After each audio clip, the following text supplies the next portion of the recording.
Apache Abductions: The Most Shocking Frontier Stories. Full documentary. Through the branches of a peach tree in Sonota Valley. 1861, a 13-year-old boy watches silently below. Apache raiders herd away stolen cattle. The third time his family's ranch has been plundered.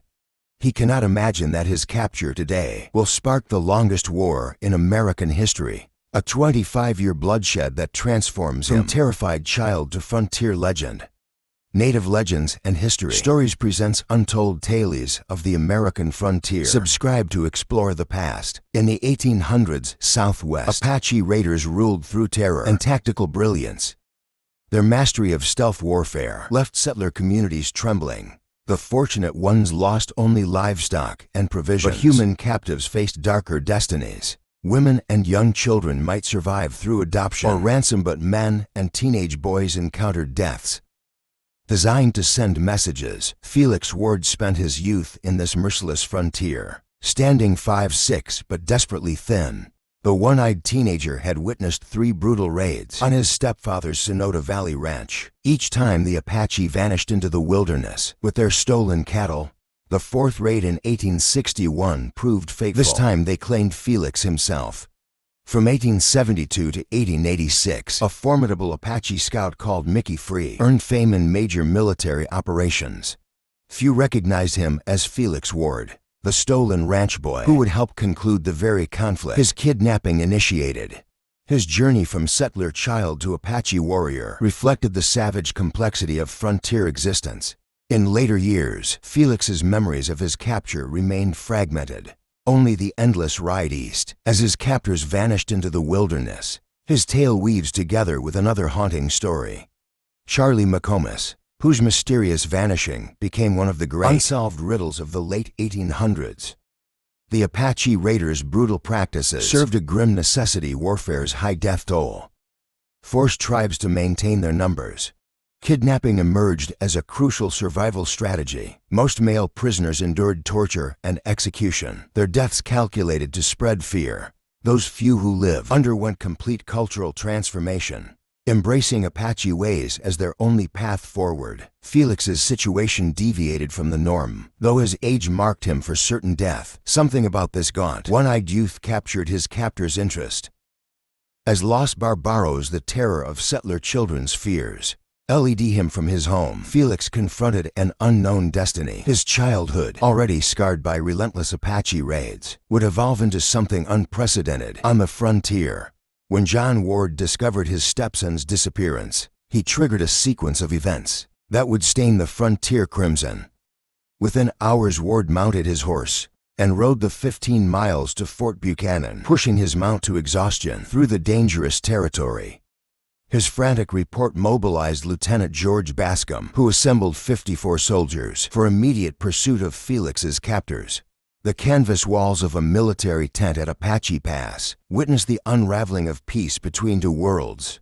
Lieutenant Bascom, having tracked the Cherokee band through their traditional eastern routes, failed to realize how new fort construction had forced all Apache groups to reshape their travel patterns. Chief Kakisi entered the tent, accompanied by his brother and 3 nephews, trusting in the diplomatic relations his people had maintained with U.S. forces. That trust shattered under Bascom's iron certainty. The lieutenant's words fell like hammer blows. "You are our prisoners until the boy is returned." Cochise's attempts to reason, his offers to help search for Felix, met an immovable wall of suspicion. Recognition flickered in Cochise's eyes. Negotiation was impossible. His hidden blade sliced through tent canvas with practiced precision. As soldiers fumbled for weapons, the chief melted into the mountain terrain. His family members remained behind in chains, their fate now tied to a boy their tribe had never taken. The next phase unfolded like a deadly chess match. Cochise selected for American hostages with care, offering them in trade for his imprisoned family. Bascom's response remained unchanged. Only Felix Ward's return would end the standoff. Faced with an impossible demand, Cochise made his move. His American captives' bodies appeared, strategically placed, bearing specific marks that spoke volumes in Apache warfare tradition. Bascom countered by hanging Cochise's family members from Apache Pass's most visible trees. This series of decisions, known as the Bascom Affair, ignited 25 years of sustained warfare. While blood soaked the frontier, Felix Ward found himself among the Coyotero Apache, his original captors, either Pinal or Yuravopara raiders, according to differing accounts, had traded him to this White Mountain band. Few records exist of his early adaptation, save for words from his adopted brother John Rope, later a Medal of Honor recipient. "He was raised with me, but we always treated him like he was one of us." Felix embraced Apache ways completely. He participated in raids targeting both indigenous tribes and settler communities, though he carefully avoided U.S. military encounters. This pattern continued until 1872, when General George Crook's campaigns forced the White Mountain Apache onto designated reservations. The reservation system typically reunited captives with their original families. Felix's path diverged from this pattern. When his brother Santiago found him, he brought heavy news. Their mother and Felix's adopted father had both died during his absence. Despite Santiago's appeal to reclaim his settler identity, Felix chose to remain with his Apache family. His choice marked more than personal preference. It represented the complex reality of frontier existence. While the Bascom Affair demonstrated how cultural misunderstanding could escalate into generational conflict, Felix's integration illustrated the possibility of transcending societal boundaries. The consequences of these parallel stories rippled through frontier history. Lieutenant Bascom's rigid adherence to incorrect assumptions painted the Southwest red. Meanwhile, Felix Ward's ability to navigate between worlds would prove invaluable in the years ahead. His transformation from captive to community member challenged simplified narratives of frontier relations, where survival often required adapting to unexpected circumstances. November 1872 marked the beginning of General George Crook's program to recruit Apache scouts for the U.S. Army. Though forced onto reservations, numerous Apache warriors welcomed these positions eagerly when reservation boundaries limited their traditional practices. Scouting provided an opportunity to maintain their fighting skills and continue warrior traditions. Military officials established rigorous selection criteria for scouts. One standard procedure involved giving Apache recruits new names, as soldiers found traditional Apache names difficult to pronounce. Felix, who had retained his birth name even among the Apache, encountered a new identity that would define his future role. At 5'7" and 135 pounds, Felix possessed distinct physical characteristics that set him apart from typical Apache scouts. His light complexion and reddish-brown hair hinted at possible Irish and Mexican heritage, though historical documents never verified this. His blind eye added to his commanding presence. Military personnel, impressed by his intense character, named him after a figure from Charles O'Malley, the Irish Dragon, a servant named Mickey Free. From 1872 through 1885, Mickey Free became crucial to military operations. His services were frequently requested by General George Crook, Captain Emmett Crawford, and Scout Commander Al Sieber. The Army repeatedly discovered they could not effectively locate Apache bands without scouts of Mickey's caliber. Unable to read or write, Mickey left no personal records, but his colleagues documented his capabilities extensively. Tom Horn, who served alongside him, praised his language abilities. He communicates in both Mexican and Apache with proposorial skill. Others noted how his difficulty with Spanish verb tenses often created confusion about chronological sequence. John Burke's field journals captured Mickey's dramatic negotiation style. He would rush toward Apache fighters immediately after skirmishes to begin peace discussions, sometimes while gunfire still echoed. This strategy gained military admiration but generated hostility among many Apache, especially the Chiricahua he helped relocate to reservations. On San Carlos Reservation, Mickey's rigid rule enforcement created significant friction. He detained Apache individuals for alcohol violations and domestic violence, contradicting unwritten agreements. From the reservation's establishment, these tensions culminated in May 1885 when 150 Chiricahua, under Geronimo's leadership, escaped from San Carlos and headed toward Mexico. Chief Nana explicitly identified Mickey Free as responsible for the breakout. Reservation records preserve Nana's grievance. The Apache had received promises of non-interference with certain traditional practices, Upon moving to the reservation, Mickey's strict enforcement of regulations against drinking and domestic disputes violated these original arrangements. The military organized an extensive operation to pursue the escaped group. Mickey Free participated as both scout and interpreter. During the chase, his tracking abilities enabled multiple encounters with the band, and he took part in several surrender discussions. However, various obstacles hindered the mission. Captain Emmett Crawford's death during pursuit and a combination of alcohol use and spreading rumors undermined potential surrender agreements. These unsuccessful operations resulted in General Crook's replacement with Nelson Miles in 1885. The new commander's tactics decreased reliance on scouts, temporarily leaving Mickey Free without specific assignments. However, Miles quickly recognized Mickey's exceptional language skills and deep understanding of both cultures. He dispatched Mickey to Washington, D.C. to facilitate Apache negotiations at the federal level. Throughout diplomatic meetings, Mickey showcased his linguistic abilities, translating sophisticated political discussions between Apache representatives and government officials. His familiarity with both society's practice helped resolve critical misunderstandings. During talks, he moved effortlessly between Apache military terms and formal diplomatic vocabulary.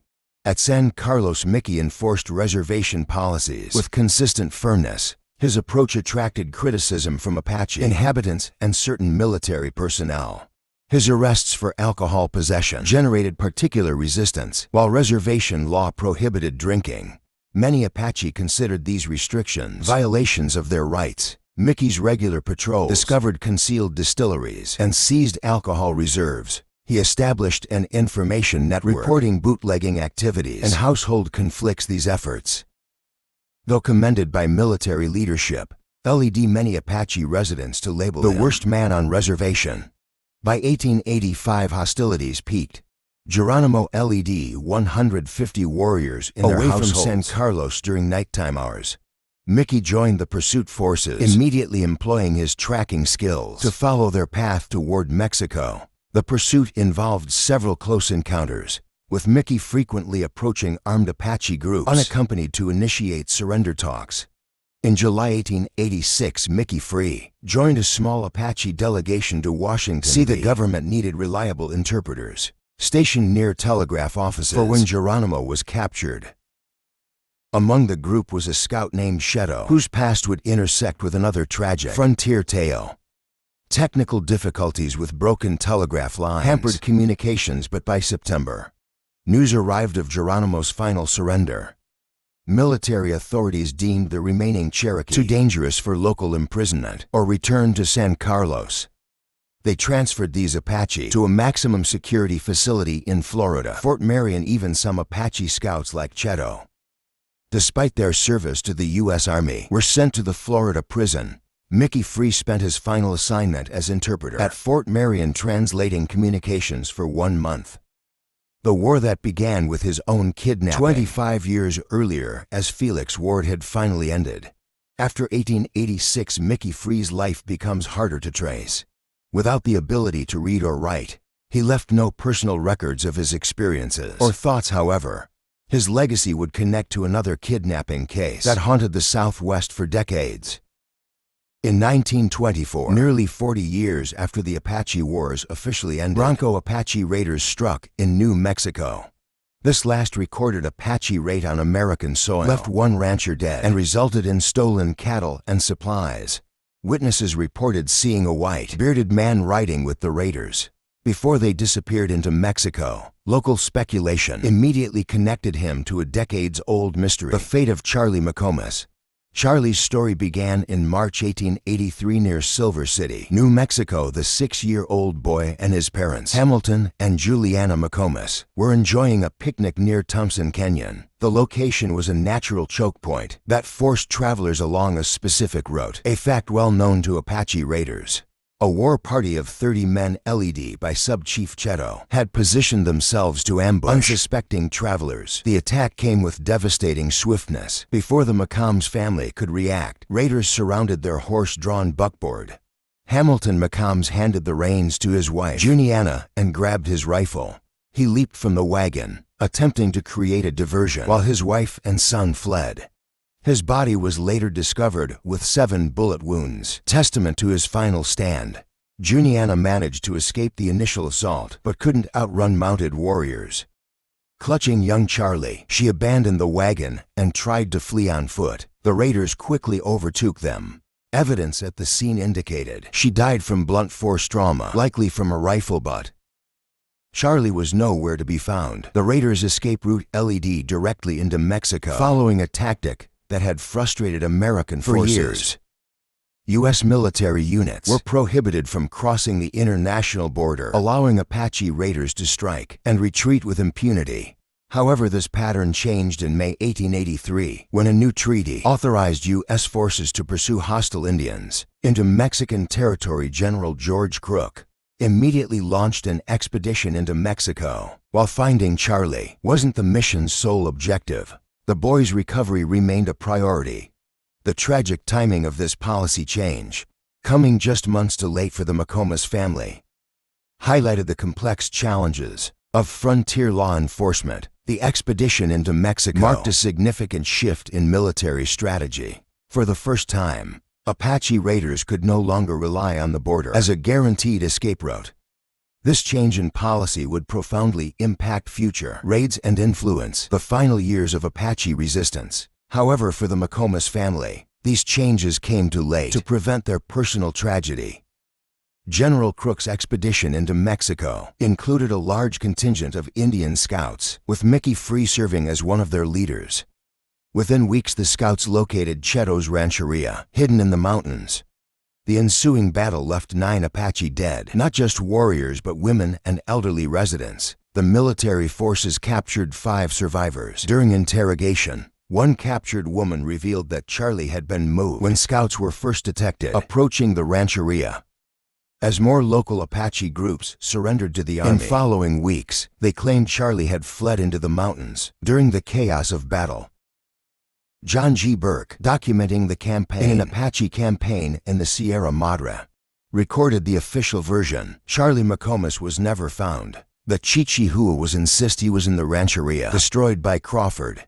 They say he escaped into the mountains. Terror-stricken, the terrain was too rough, the timber and brushwood too thick to follow his tracks. Heavy rains and subsequent nights erased any trace. The Chiricahua maintained this story. Charlie lost in dense mountain vegetation, his tracks washed away by rain. However, evidence emerged 80 years later, suggesting a different fate. Jason Bedzinus, an Apache warrior who fought against U.S. forces in the 1880s, published The First Fought with Geronimo in 1959. His account revealed previously unknown details about Charlie's time with the Apache. According to Bedzinus, Charlie quickly learned the Apache language after his capture between March and May 1883. An Apache family took him in, treating him as their own child. They began preparing him for full tribal membership. During the May attack on the rancheria, Charlie fled with other Apache families. In the battle's confusion, scouts killed an elderly woman, mother of a warrior named Speedy.